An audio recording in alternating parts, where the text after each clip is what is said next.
entonces le vamos a dar inicio a la sesión número 3. Y recordamos Ujú. que la primera fue síncrona, la segunda síncrona y esta la tercera, que es en nuestra sesión síncrona, donde vamos a desarrollar las áreas o las unidades relacionadas con la negociación y el conflicto. Una Sí. eterna situación que vivimos presente en nuestro día a día, el conflicto, solucionar para gestionar.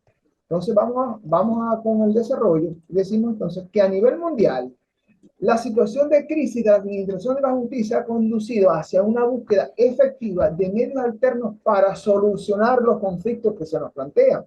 Venezuela no escapa de esta realidad y ha vuelto su mirada hacia el desarrollo y la integración de una solución alterna al conflicto, o sea, que permita gestionar los múltiples conflictos que en el país se desarrollan. Es un intento para mejorar el acceso a la justicia y controlar los costos de administración. No costos físicos, sino costos sociales, insertándose de esta manera en una tendencia evidenciada en los procesos de reforma que América Latina viene desarrollándose en la última temporada. Pero a la par de esto, ya en los países con mayor grado de desarrollo, ya estos sistemas de administración de justicia con base a la solución de alternativas de conflicto ya tienen tiempo en desarrollo. En efecto, perdón, el paso más importante que se ha dado en la solución de los conflictos es la creación de los medios alternativos de solución de conflictos, conocidos como MASC.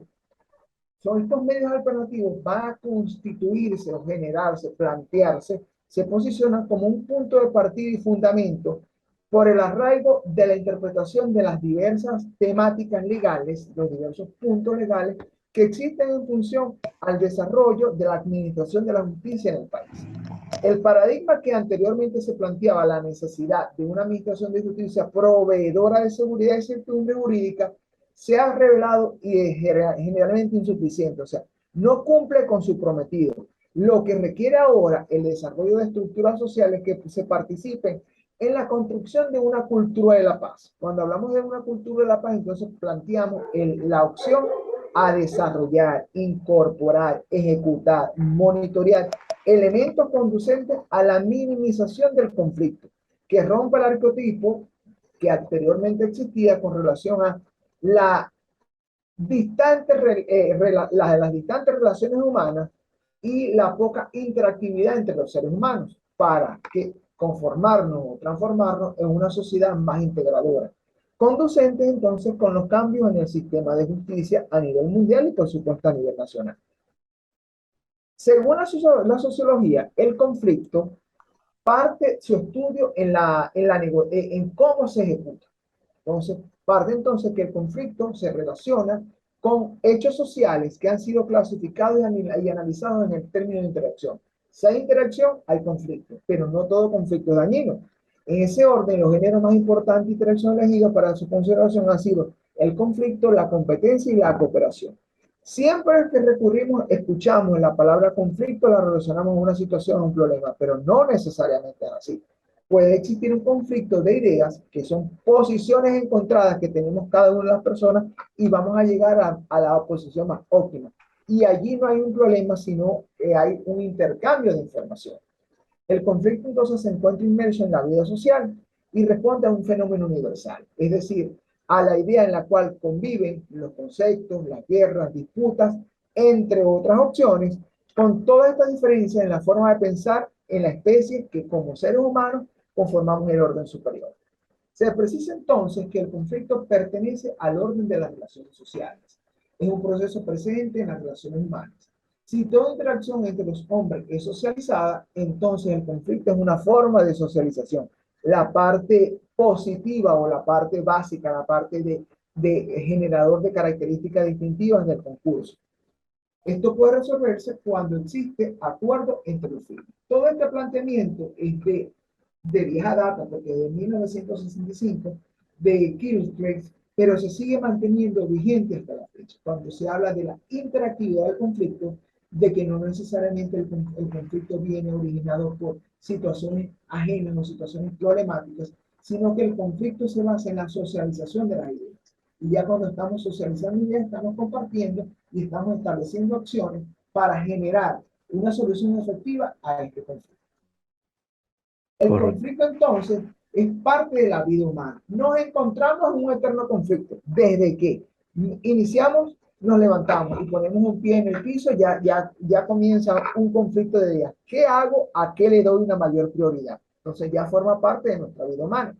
Los seres humanos, en el marco de las dinámicas presentes en las relaciones sociales, se establecen como miembros de grupos o comunidades sociales. Tienen la necesidad la necesidad, así como el deber de ponerse de acuerdo, buscar consenso y convivir en paz para lograr la armonía y el equilibrio social.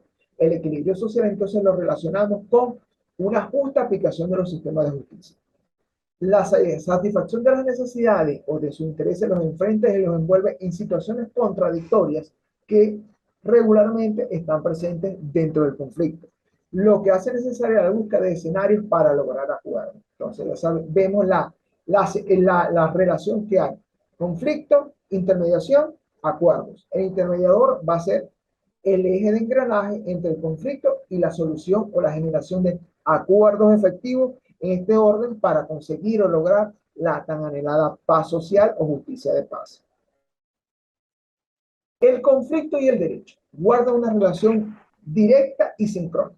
El derecho representa un conjunto de normas que regulan la conducta humana, o sea, van a regir, o rigen, mejor dicho, el quehacer del hombre, como también el quehacer de todos los elementos que nos desarrollamos dentro de la sociedad. Allí incluimos a los grupos y las organizaciones e instituciones y el Estado como tal. Se trata de una serie de normas que rigen nuestra conducta o el comportamiento del hombre en la sociedad desde que se nace hasta que se muere. Es decir, nuestra vida se desenvuelve en un mundo de normas.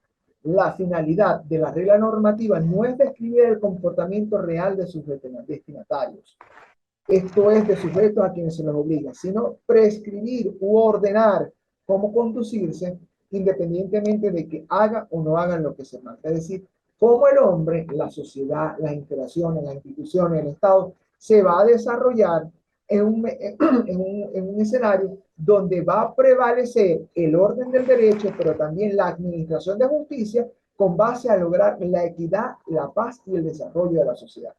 El secreto de derecho está en que los hombres no pueden vivir en el caos.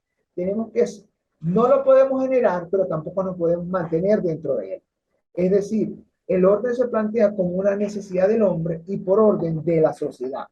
El orden es tan necesario como el aire que se respira. Como la guerra se resuelve en el desorden, así se resuelve la paz. Los hombres se hacen la guerra, pero necesitamos vivir en paz. O sea, necesitamos solucionar respuestas efectivas que generen una práctica orientada a desaparecer el conflicto, desarrollar la interacción, pero también promover acciones de justicia y de paz. ¿Qué Correcto. modelo? Dígalo, te estoy escuchando, compañero. No, no, me parece que es correctísimo. Ah, ok, perfecto. Entonces, estos medios alternativos para la solución del conflicto, ¿cómo se generan? ¿Cómo nacen? ¿Cómo se desarrollan? ¿Cuál es la interacción que de entre ellos se ejecuta? A partir de la década de los 80, América Latina inicia un cambio. Y este cambio se genera entonces con la concientización sobre la necesidad de modernizar el sistema de administración de justicia para generar cuatro características clave. La primera, credibilidad en el sistema. La segunda, transparencia del sistema. La tercera, celeridad en el sistema. Y la cuarta, imparcialidad en el sistema. Todo relacionado directamente con elementos claves en un sistema de administración de justicia. Entre las medidas diseñadas para realizar esta reforma, se adoptó entonces por estos medios alternativos para la solución de conflictos. Al hablar de estos medios alternativos, se hace referencia a elementos claves como negociación, mediación, conciliación, arbitraje e inclusive la equidad en el orden de las ideas, lo que necesariamente implica realizar cambios en los paradigmas fundamentales, cambiar los viejos paradigmas, llegar a la evolución, implementar los nuevos paradigmas, pero seguir evolucionando en este sistema de administración para llegar a una equidad en todos los sentidos. Para Cuenca y Ramírez, que lo voy se los coloqué allí textualmente, como está tomado del texto del año 2001, en la página 332, mediante la negociación y la conciliación, se logran verdaderos medios alternativos o equivalentes para solucionar los conflictos. A través de ellos no se pretende suplantar el poder judicial, ni privatizar la justicia, porque ya sabemos que es potestad del Estado. Se trata entonces de crear oportunidades para que las propias partes, sujetos, personas, entidades, sociedades, o con la ayuda de un tercero neutral o un equipo multidisciplinario que también debe ser neutral, logren acuerdos por unanimidad para resolver las diferencias que los vinculan. Entonces, fíjense que ya cuenta, cierra el campo. Antes hablábamos de negociación, mediación, conciliación, arbitraje e equidad. Pero Cuenca llega directamente a tres elementos clave: mediar, negociar y conciliar. ¿Para qué? Para lograr acuerdos de paz y desarrollar equitativos actos de justicia, pero también equitativos actos sociales. Los medios alternativos para la solución de conflictos, como los define la Comisión Andina de Juristas desde el año 2001, pero que sigue vigente en su definición, los establece como: la resolución alternativa de conflicto engloba el conjunto de procedimientos que permiten un litigio sin recurrir a la fuerza o sin que lo resuelva un juez, o sea, no llegar a las instancias mayores. Es una instancia, un mecanismo conducente a la solución de conflictos jurídicos o por vías que no son la justicia institucional, tradicional u ordinaria. Teniendo en consideración los elementos que ocurren, se pueden decir que los mecanismos alternativos de solución de conflictos son aquellas formas de administrar justicia por medio de las cuales, de manera consensual, muy clara esa palabra, o por requerimiento de las partes, los protagonistas, ya sea al interior del sistema de justicia en una etapa previa, concurren legítimamente ante terceros a fin de encontrar la solución al mismo a través de acuerdos mutuamente satisfactorios, cuya resolución final goza de amparo legal para todos sus efectos, como ejemplo en su ejecutabilidad. Es decir, existe una intencionalidad de que todas las partes concurran ante un mediador para lograr un acuerdo de paz, desarrollando la ejecutabilidad en el acuerdo determinado. Del planteamiento anterior, entonces, ¿qué podemos determinar? ¿Qué podemos rescatar? ¿Qué podemos analizar o qué podemos concluir? Que la negociación es un mecanismo cuya finalidad es, primero, evitar la aparición de conflicto, la aparición de conflicto. Segundo, si existe el conflicto, entonces actuar como válvula para resolver este y generar una solución efectiva. Segundo, los sistemas de negociación buscan crear estructuras que permitan a las partes alcanzar la solución razonable sin la intervención de un tercero. O sea, primero la solución del conflicto entre las partes. Si no hay negociación, si no se llega a un acuerdo inicial o un acuerdo frontal, entonces se va a la búsqueda de la intervención de un tercero. A diferencia de la negociación, los sistemas de mediación, así como la conciliación, buscan solucionar las controversias a partir de la introducción de un tercero, que puede servir de facilitador de la comunicación o proponer una solución al conflicto. Entre la conciliación y la mediación existen diferentes opiniones en cuanto a si ambos son iguales o diferentes. Una doctrina o una corriente, como las norteamericanas, argentinas y brasileñas, supone que hay tendencias supone que son diferentes, porque existen tendencias notorias entre ambas. Pero en Venezuela, el artículo 258 de la Constitución Nacional establece textualmente que la ley promoverá el arbitraje, la conciliación y la mediación. O sea, establece ya tres actos marcados: arbitraje, conciliar y mediar. Y cualquier otro elemento alternativo para la solución de conflictos, es decir, señala tres procesos totalmente diferentes. Los sistemas de arbitraje suponen la introducción de un tercero como autoridad para poner fin a una disputa, y finalmente, en el ámbito de aplicación del arbitraje, está generalmente referido a asuntos susceptibles de transacción de carácter patrimonial y en materia de carácter civil o comercial, esto según la determinación de la Organización de Estados Americanos en el año 2001. ¿Quién te pregunta?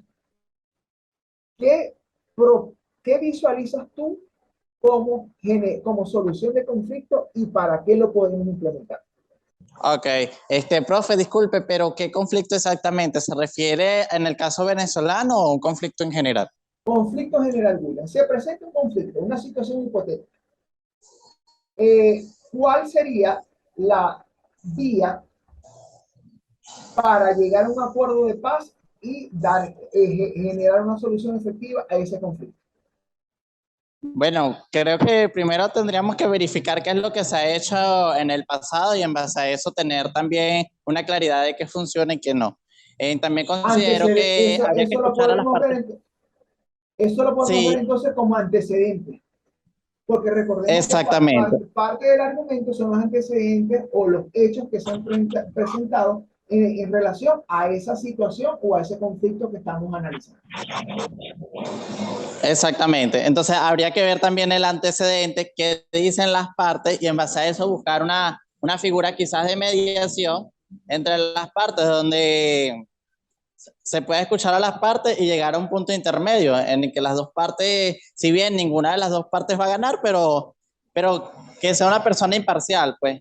Y claramente esa persona tendría que, ambas partes tendrían que reconocerla, pues, para que puedan mediar entre las dos. Bueno, en el caso de Venezuela pudiese ser el caso del Esequibo, ahí tendríamos un caso, por ejemplo, o el caso de Colombia con la guerrilla. Perfecto. Ahí por lo menos en el caso del Esequibo sería necesario posiblemente una persona que sirva William, de mediadora entre las partes, que las escuchen. Y en el caso buenas de tardes. Colombia con la guerrilla, eso se vio con Cuba en su Buenas tardes. momento, que sirvió de mediadora entre las partes para tratar de solucionar el conflicto armado en Colombia. Entonces creo que esa sería la herramienta fundamental en este caso. Buenas tardes, William, profesor. Bueno, en el caso tocaste un tema interesantísimo, que es el caso del Esequibo, y he venido haciéndole mucho análisis y seguimiento sobre lo que es el planteamiento de una conciliación, una tercerización, diríamos, en el conflicto del caso del Esequibo, si estamos hablando de una conciliación satisfactoria para ambas partes.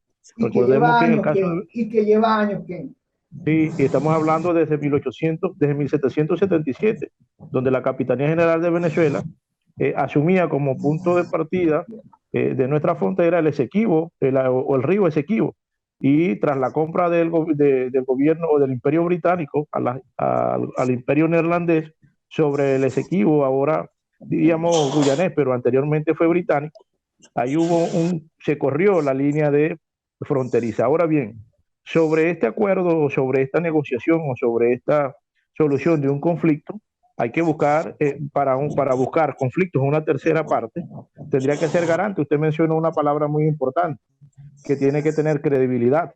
Y resulta que en ese acuerdo que llamaron el laudo arbitral de París, hubo una componenda dicho por el mismo Severo Malet Prevot, quien fue el defensor de Venezuela y fue uno de los abogados que defendió al país sin tener una representación legítima. Y este abogado, ya en su lecho de muerte, escribe una carta y da la autorización a su representante legal de que admitiera y asumiera de que eso fue una componenda y que incluso él tenía la mejor forma de defender a Venezuela, pero ya eso estaba arreglado, diríamos, en el argot criollo, ¿no? Estaba pautado bajo cuerda. Sí, ya eso estaba pautado bajo cuerda. Entonces, ahora bien, como decía William, hay que ver los antecedentes primero y realmente buscar unos puntos de encuentro que beneficien a ambas partes. En el caso, tomando en cuenta el caso del Esequibo, en el caso de Venezuela, al igual que en las Malvinas, obviamente, si vamos más allá, tenemos que ver la teoría de Nicola Spigman y la teoría de Hartford Mackinder, donde ellos hablan del RIG-LAND y el GEAR-LAND, donde se plantea que quien gobierne, por un lado, las cuencas hidrográficas, como también lo dice Alfred Mahan, quien gobierne las cuencas hidrográficas, pues llamamos entradas de ríos, canales de navegación, obviamente va a tener el poder y el control de la humanidad. Pero si vamos en el caso de Venezuela, sobre una negociación de una nación, en el caso actual de Guyana, luego de 4 meses, luego de ese laudo arbitral, diríamos, no del laudo arbitral, sino del acuerdo de 1966, donde el Imperio Británico, con toda la alevosía y toda la intención, le deja 4 meses después la independencia a Guyana, soltándole a Guyana la responsabilidad, pero Guyana asume el gobierno y tampoco reconoce lo que Venezuela sí reconoció, que Venezuela cometió allí un error. En mi caso, según lo que he analizado, Venezuela no debió reconocer a Guyana si no se había resuelto una disputa. ¿Por qué? Porque ahora Guyana no quiere entregar lo que obviamente tampoco le corresponde. Si estamos hablando... Disculpa que te interrumpa un momentito. ese reconocimiento, ese acto de reconocimiento fue la ratificación de ya los errores cometidos anteriormente, porque de hecho, Sí, sí, si no se hubiese dado ese reconocimiento, la situación tendría otra visualización a nivel internacional, porque ya reconocerlo significa de que te estoy dando potestad, te estoy reconociendo lo que se hizo, pero que no se debe haber hecho. correcto, correcto. Y es así porque en el fondo, fíjese, al final, yo digo que incluso los guyaneses actuaron de mala fe, porque Sí, Venezuela reconoce que ellos son un pueblo colonia, que es una colonia y que quieren su independencia, y como nosotros venimos partiendo, según como lo establece William en su arranque, de lo que plantea de analizar las situaciones por los antecedentes iniciales.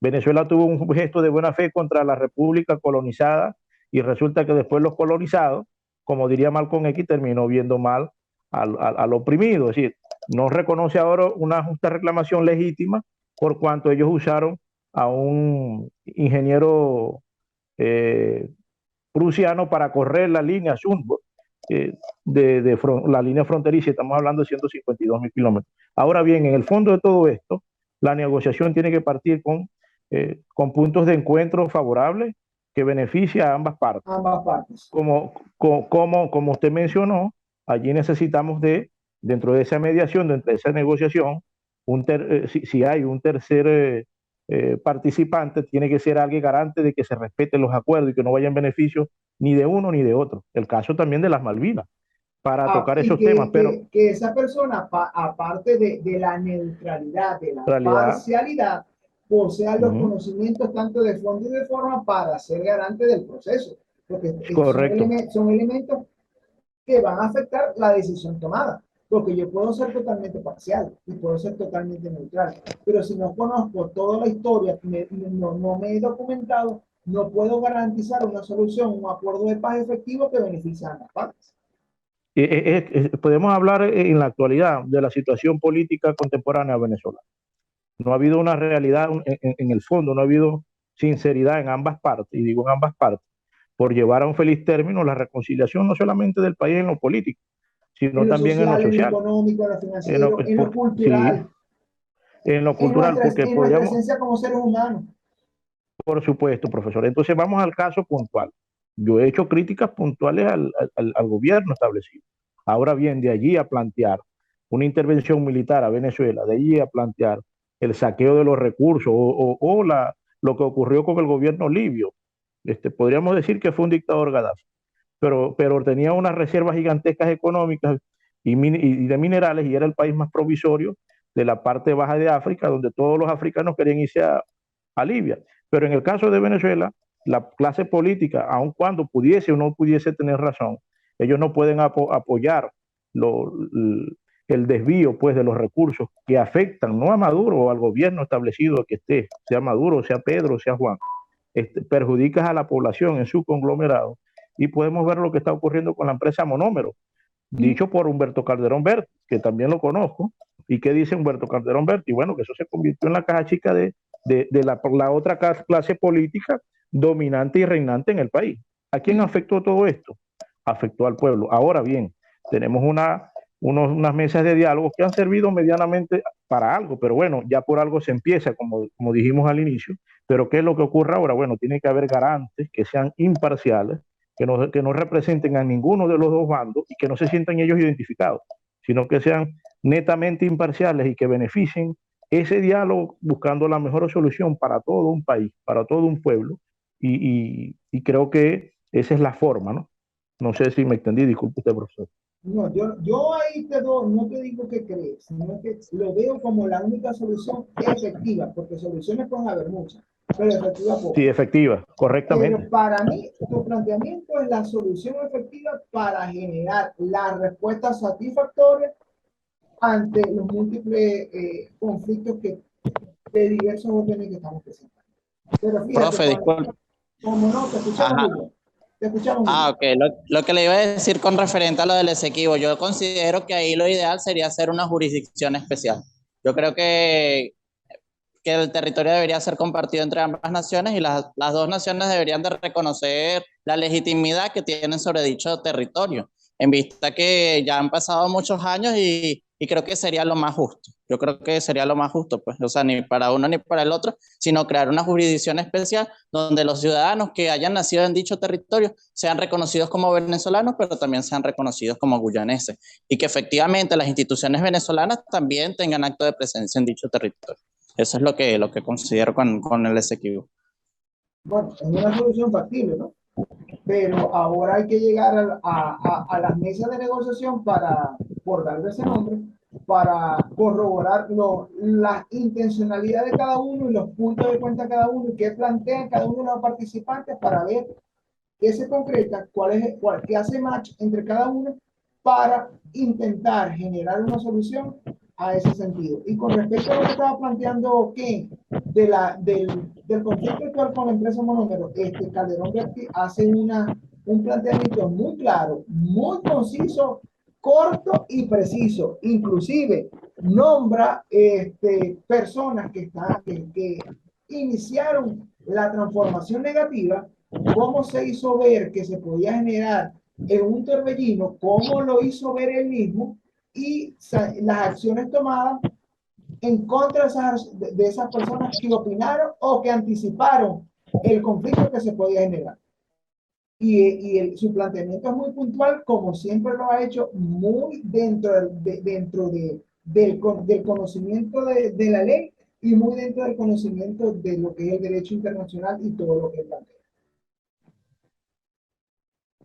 Continuamos. No, mire, Ajá, te escucho. no, excelente. Bueno, yo quería agregar algo. Yo soy más nacionalista. Yo no estoy de acuerdo con que sea una repartición equitativa para ambos. ¿Por qué? Porque estamos hablando de cantidades gigantescas de minerales. Son zonas vírgenes.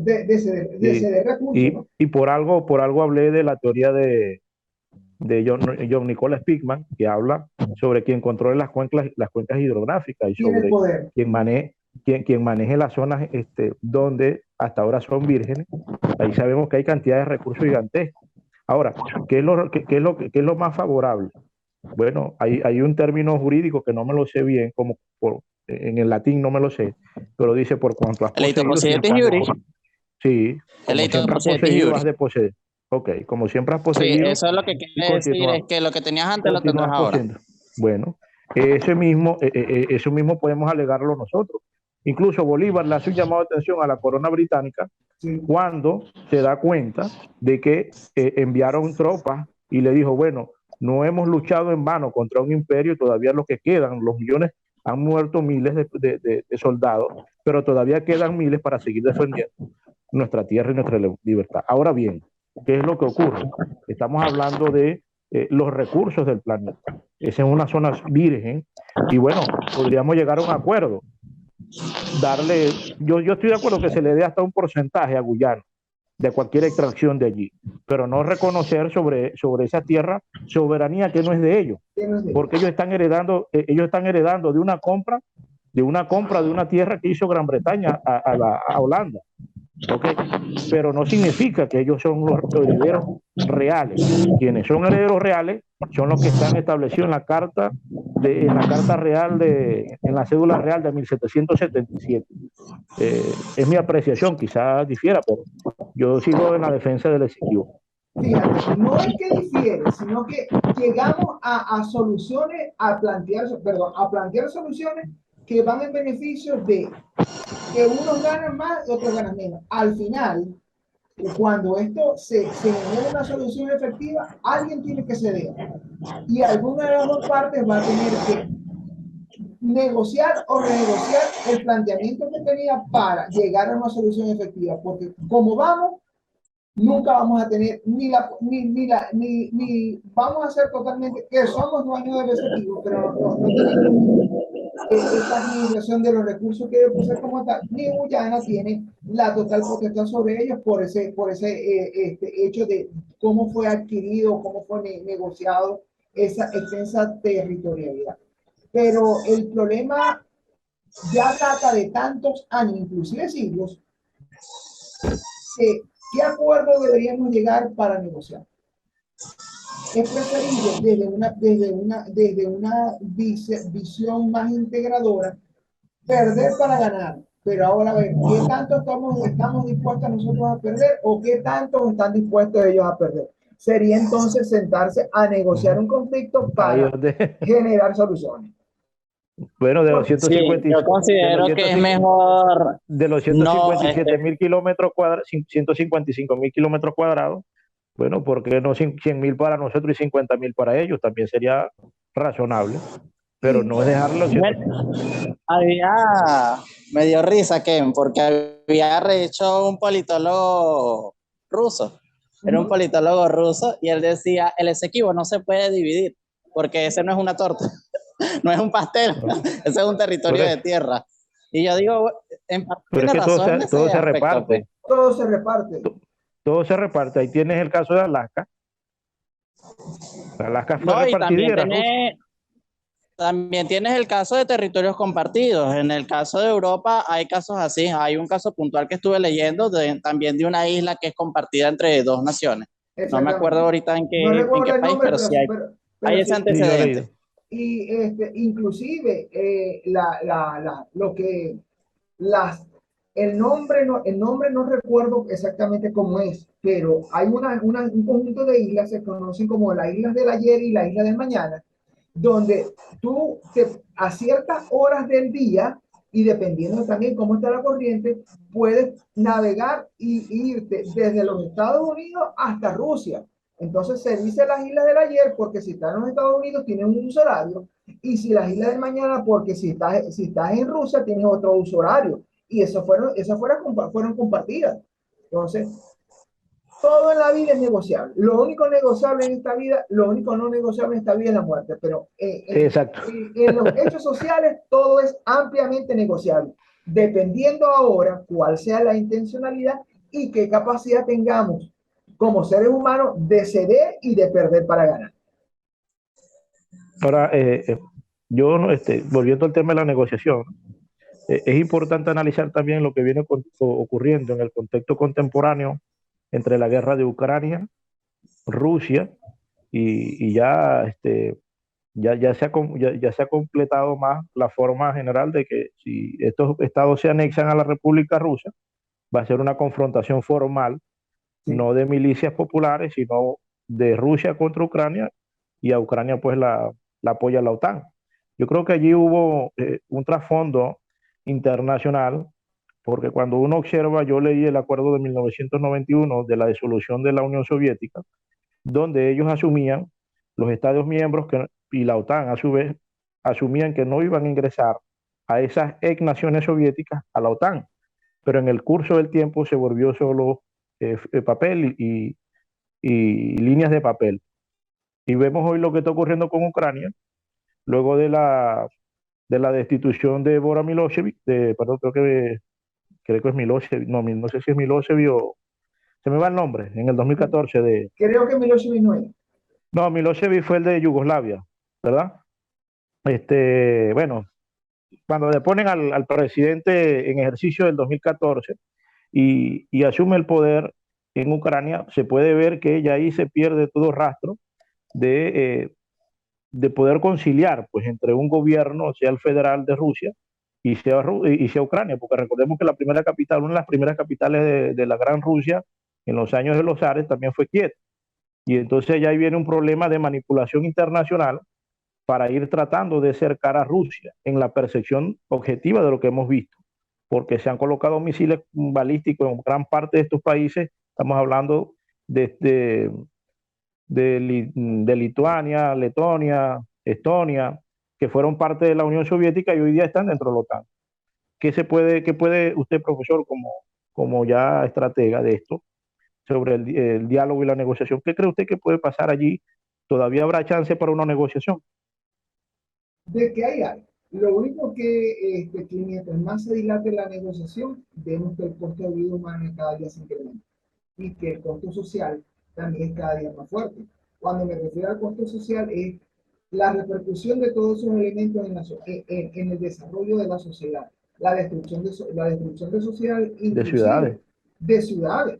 Lo que pasa es que yo le digo yo no digo ciudades para que no se metan catástrofes, yo digo sociedades para que armonizar más, pero el costo humano ha sido demasiado elevado. Entonces, mientras más se diga esa negociación, ese costo humano va a llegar a extremos de que, ¿qué va a pasar?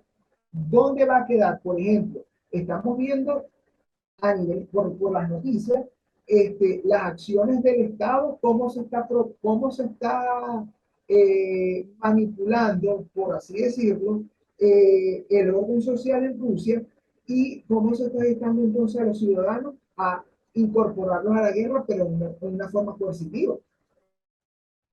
Ahora, ¿cómo está persiguiendo el resto de los países esa situación en Rusia? ¿Cómo la está percibiendo? ¿Cómo la está evaluando? ¿Qué elementos está tomando entonces las diferentes acciones para poder mediar ante esa situación y que el impacto con las otras economías, con la política internacional, no sea ya elevado, pero que no se convierta aún más elevado? Entonces, son temas como que recuerden que yo, Para el bueno, análisis. no sé si ustedes lo habrán notado, pero por el acento me lo tienen que notar, yo vivo en Maracaibo. Yo Entonces, también. ok, son temas como que para agarrar dos buenos termos de café y sentarnos a conversar. República del Zulia. República del Zulia, porque Cuando yo estaba muchacho, yo pensaba en esa tesis mucho, yo para que sepa. seguimos pensando, porque son temas que cada persona te va alimentando una opción que tú no la habías considerado o la considerabas como que no afecta tanto, pero a lo que escuchas el planteamiento, tú dices, se me derrumba la tesis y ya no son 100, ahora son 105 elementos los que tenemos que analizar. Sí, no, no, y es el mismo caso de lo que viene ocurriendo con las negociaciones entre Taiwán y China, y Ajá, ahora se está generalizando el problema y hay amenazas casi que entre China y y Taiwán. Estados Unidos también, o sea, ya es otro frente de negociación y de disuasión, diríamos. Y ahora te comento algo, no es que quiero menospreciar Ucrania, porque Ucrania tiene su fortaleza, pero estamos hablando de China y Estados Unidos, que son dos potencias. Sí, señor, no, y ahora en el análisis de este, porque se está planteando un nuevo orden para tratar de desplazar a los Estados Unidos. Y ese nuevo orden uno lo ve, al único que yo veo discúlpeme la expresión grotesca, como a la jinetera es a Turquía, ¿no? Que está por un lado sentado en la OTAN y ahora va y se sienta también en el nuevo grupo de comercio de Shanghái. Entonces, Yo lo veo como que pescando en diferentes ríos a ver qué logro cazar. a ver qué, bueno, A ver qué usted logro sabe que pescar, yo, perdón. no sé si usted ha leído y William ha leído sobre el peronismo. Y Algo, no mucho. el peronismo estuvo coqueteando, muchos dicen que es de izquierda, pero fíjense, estuvo coqueteando con Mao, Bueno, eso me pero recuerda a cuando Bielorrusia, ¿viste? El caso de sí, Bielorrusia. sí, y cuando llegó nuevamente al poder otra vez Perón, el peronismo, coquetearon después fue con la derecha.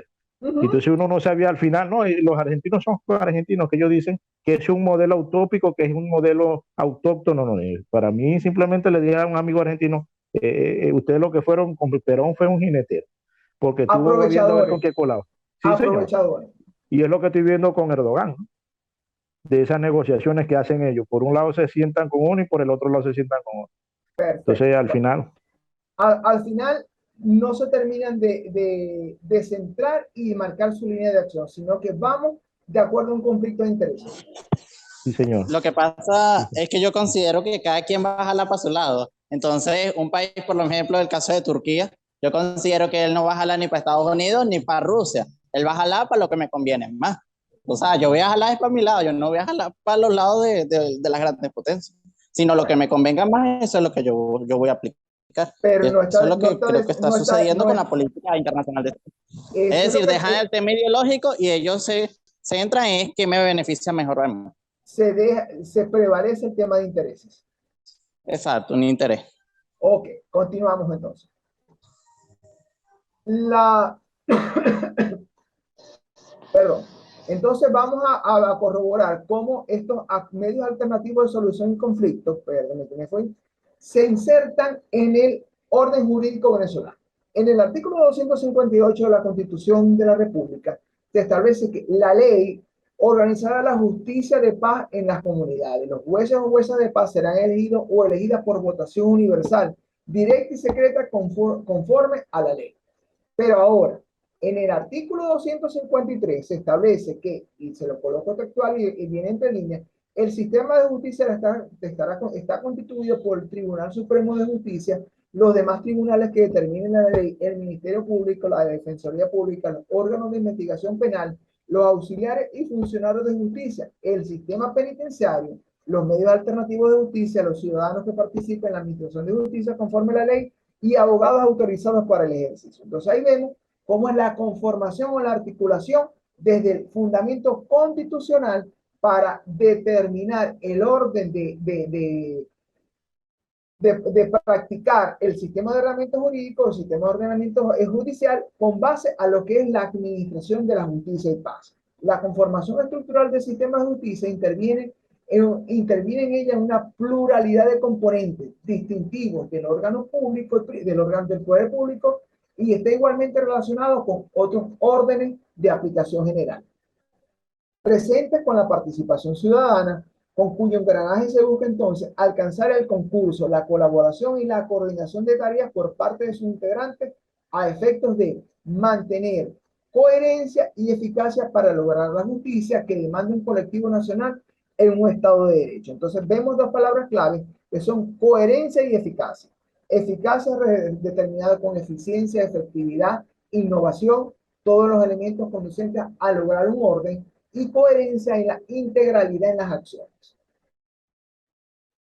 Vemos entonces que este proceso de arbitraje del ordenamiento jurídico, perdón, dentro del ordenamiento jurídico de Venezuela, con estos medios alternativos de resolución de conflictos, conseguimos tres elementos clave: arbitraje, conciliación y mediación. El arbitraje es un procedimiento por el cual se somete una controversia para acuerdo de las partes a un árbitro, a un tribunal o varios árbitros, o sea, las personas que van a arbitrar el proceso. Se dicta una decisión sobre la controversia que es obligatoria para el cumplimiento de ambas partes, mientras que la conciliación es una herramienta de solución del conflicto con la participación de un tercero neutral e imparcial llamado conciliador, quien facilita el diálogo entre las partes y propone fórmulas de acuerdo. Propone fórmulas de acuerdo, que ya estamos viendo la diferencia que con la anterior con la arbitraje, que dice que es de obligatoriedad. El acta de conciliación tiene los mismos efectos de la asistencia judicial, mientras que la mediación es un proceso voluntario. Nosotros decidimos someternos a un proceso de mediación. ¿Para qué? Para solucionar el conflicto. Entonces interviene una tercera persona que es imparcial, que facilita el diálogo entre todas las partes involucradas. Su objetivo es llegar a acuerdos con base a los intereses involucrados. Entonces vemos las palabras clave, los hechos contentivos, los elementos contentivos, tanto en arbitraje, conciliación y mediación, para poder identificar qué caracteriza a cada uno de los procesos. En el orden jurídico venezolano conseguimos estos medios alternativos de resolución de conflictos desde dos puntos de vista. Desde el punto de vista o del fundamento constitucional. Entonces, desde estos medios alternativos de resolución de conflictos, desde el orden jurídico venezolano, los encontramos de dos vertientes.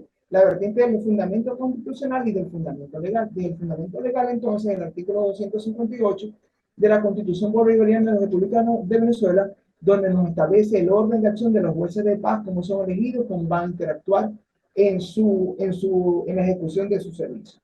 Mientras que desde el fundamento legal tenemos la apreciación o el orden que determina el Código de Procedimiento Civil, la Ley Orgánica de los Trabajadores y las Trabajadoras, la Ley sobre Derechos de Autor, Ley de Empresas de Seguros y Reaseguros, la Ley Constitucional contra el Odio por la Convivencia Pacífica y Tolerancia, y así como todo el conjunto de leyes que hablan de la negociación, del conflicto y del arbitraje ante la solución de posibles eventos que se puedan generar en interacciones dentro de los elementos, dentro de los seres de la sociedad. Ok, William, vamos a verificar porque ¿me estás escuchando? Sí, yo lo escucho perfecto. Okay, excelente. ¿Quién se incorporó también? Como idea conclusiva, entonces determinamos que la sociedad en Venezuela está acostumbrada a trabajar bajo condiciones un poco precarias en lo que a resolución de disputas se refiere, ya que la situación de litigio en el sistema judicial está sumamente deteriorada. El deterioro que hay en el sistema de administración de justicia. Es tiempo de que esta situación comience a cambiar y nos asegure una mejor gobernabilidad al transformar la visión que nosotros mismos como venezolanos tenemos de nuestro sistema de justicia, es decir, al transformarla en efectiva, en eficiente y por supuesto en una solución, generando un cambio innovador para desarrollar cambios de paradigma y que se pueda negociar tanto las diferentes situaciones que se presentan en base a acuerdos, en base a conflictos, mediación o negociación, para generar una solución efectiva ante las distintas situaciones que dentro del ámbito jurídico se presentan en el país. Ok, compañeros, yo les voy a subir en el transcurso del día de hoy un artículo muy interesante que lo escribió un letrado venezolano en relación a los medios alternativos de resolución de conflictos. La actividad va a ser que ustedes van a desarrollar un análisis de ese artículo y van a establecer, señalar su punto de vista, qué concretan y qué no están de acuerdo, como lo plantea el autor y ante el escenario que él plantea. Una actividad sencilla. Siempre digo que prefiero calidad antes que cantidad. Entonces, yo en el portal le voy a subir las tareas, le voy a subir el esquema de la tarea y cómo ustedes van a desarrollar, lo van a desarrollar para que el mismo sea desarrollado para la redundancia y entregado el sábado de la próxima semana. También por el grupo de WhatsApp necesito que los 3 participantes, William, Ken y no recuerdo cómo se llama el otro participante, César, que aquí están, presente, les voy a presentar el esquema de desarrollo de la unidad de la clase número 5. Esa clase va a ser bidireccional. O sea, cada participante va a seleccionar un tema de la batería de temas que yo les voy a presentar, lo va a desarrollar y vamos a hacer una socialización para ambas partes. ¿Comprendido? Copiado, profesor. Copiado. Bueno, que tengan feliz tarde y feliz fin de semana. Igual, profe. Bendiciones. Igualmente, hasta luego. Okay, chao. Igualmente, hasta luego. Para todos los Ya sabes, participantes. Gracias. igualmente, feliz todo. Y estamos en contacto por el grupo de WhatsApp. Magnífico. Perfecto, hasta luego.